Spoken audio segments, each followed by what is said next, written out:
this lesson, we're going to learn the jumping, twisting kick from a kicking stance. So, twisting kick, again, you should be familiar with from previously. Kicking stance, or twisting kick, is the kick that looks initially like a front snap kick, but instead of going forward, it goes off to the side. Either 45-degree angle off to the side, or you can make it even steeper than that and go as far as 90 degrees off to the side. So anywhere from 45 to 90 degrees bend off to the side. But it starts out looking like a front snap kick. So from a kicking stance, the knee comes up just like a front snap kick, but then at the last moment, it goes off to the side. And remember that we're kicking with the ball of the foot on this technique. Ball of the foot. So, twisting kick out of a kicking stance is this. Some people can bend this one farther than others. Some people have a really hard time getting that twist. But this, right, looking from the side, this is twisting kick. So recall that you can use this to hit your opponent when they're at odd angles.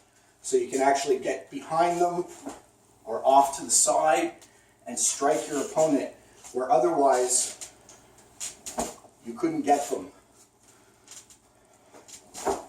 Right? So this is twisting kick. Now, jumping twisting kick is just taking it to the next logical step. So now we're taking it to the air.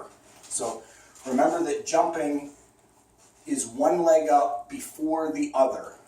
But again, for this technique, whether you want to use it to get more height or whether you want to use it to cover more distance, either way, both are valid reasons for using a jump on this technique.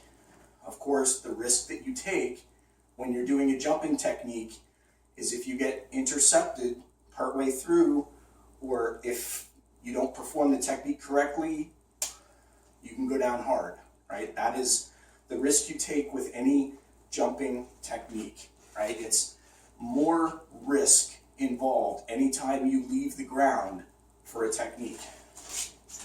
So, jumping twisting kick, kicking leg is in front. So once again, from here, kicking stance, I'm going to use the back leg to drive my body up into the air, and then from there, kicking with the twisting kick off to the side.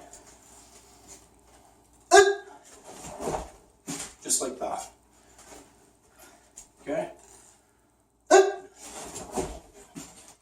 And once again, you have to be very careful that you don't get your legs tangled up.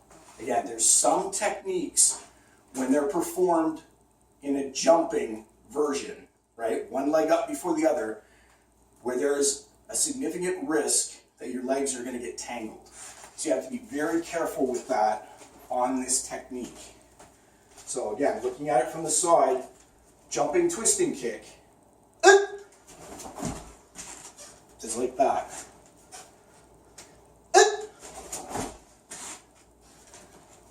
Okay, practicing by count.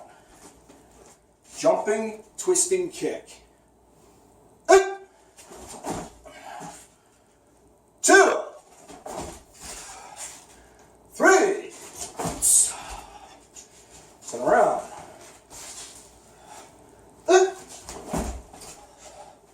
2, 3, turn around. Good. So, every jumping kick involves risk. So, as soon as you leave the ground to perform any technique, there's always that risk. When you come down, you may not land correctly. Your opponent may see it coming, intercept it, excuse me, and then take you down hard. So much greater risk when you're doing these techniques. That's also why they are higher level techniques. But they allow you to cover that distance or get more height on your kick than you can normally get from the ground. So that is the jumping, twisting kick in a kicking stance.